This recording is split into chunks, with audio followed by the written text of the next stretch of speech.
매 맞는 구급대원 없애려면 잊을만 하면 매스컴에 등장하는 게 매 맞는 구급대원 이야기다. 응급 환자가 발생했다는 신고를 받고 구급대원이 출동했는데 환자 본인이나 주변에 있던 사람들한테 폭행을 당했다는 것이다.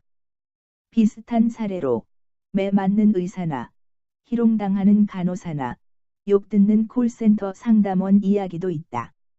상식적으로는 왜 자기를 도와주려는 사람을 때리고 욕하는지 이해가 안 되지만 현실적으로는 엄연히 존재하는 사실이며 피해자도 있다. 우리 모두는 예비 민원인이다.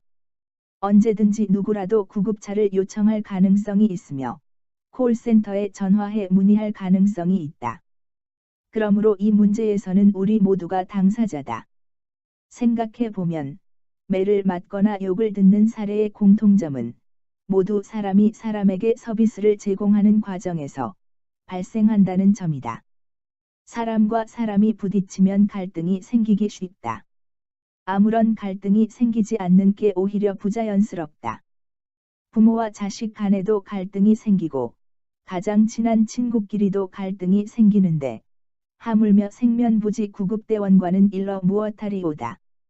그러나 우리나라가 서비스 경제 사회로 진입하면서 이런 갈등 구조를 해결하지 못하면 서비스 경제의 선진화는 요원해진다.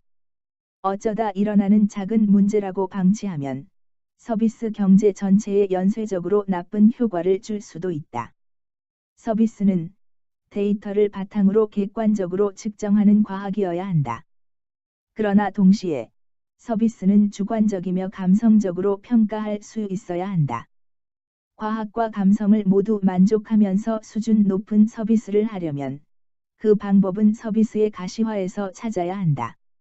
데이터의 과정과 결과에 관한 객관적 데이터를 가시화하고 이를 보면서 무엇이 문제인지 감성적으로 느끼는 것이다. 서비스 과정을 가시화하려면 활동을 동영상으로 촬영하거나 대화를 녹음해야 한다. 다행히 최근에는 구급차 내외의 상황을 동영상으로 촬영하거나 콜센터 상담원과 나눈 대화를 녹음하는 경우가 늘어났다. 폭력 행위가 발생한 경우에도 가장 먼저 확인하는 게 동영상이나 녹음 파일이 있는지 여부다. 이를 보면서 가해자와 피해자를 구분한다. 그러나 서비스 과정의 가시화만으로는 소극적 대처에 머문다. 동영상을 보면서 가해자와 피해자를 구분하는 행위가 서비스 품질을 올리는 것과는 상관이 없기 때문이다.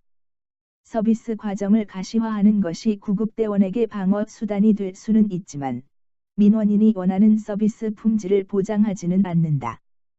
그러므로 서비스 과정만 가시화한다고 해서 구급대원과 민원인 사이의 갈등이나 폭력이 완전히 사라질 것으로는 기대하기 어렵다. 서비스의 갈등 구조를 본질적으로 해결하고 품질 높은 서비스를 제공하기 위해서는 서비스 결과의 가시화가 함께 진행돼야 한다. 구급대원이 신고를 받고 출동했다면 환자는 그 후에 어떤 과정을 겪고 어떻게 됐는지 결과를 가시화한다. 서비스 과정에서 일어났던 장애 요인도 함께 공개한다. 만약 태워가는 과정에서 도로가 막히고 일반 차가 길을 양보하지 않아 시간이 많이 걸렸다거나 환자를 데려갈 적절한 병원이 없어 온 도시를 빙글빙글 돌았다면 이 역시 데이터를 가시화한다. 서비스 과정과 결과를 함께 가시화한 것을 보면서 갈등 구조의 근본 원인을 찾아야 한다. 객관적이며 가시화한 데이터를 보면서 무엇이 문제인지 감성적으로 느끼는 과정을 반복한다. 이 과정에 민원인도 참여하면 서비스를 제공하는 기관은 자연스럽게 신뢰를 얻게 된다. 신뢰받는 기관에서 품질 높은 서비스를 제공하면 민원인은 안심하고 서비스를 요청한다. 이 모습이 바로 우리가 그리는 서비스 경제 사회의 자연스러운 풍경이다. 서비스는 자연스러워야 한다. 조선일보 이수기고 2013년 12월 23일 윤태성 키이스트 기술경영학과 교수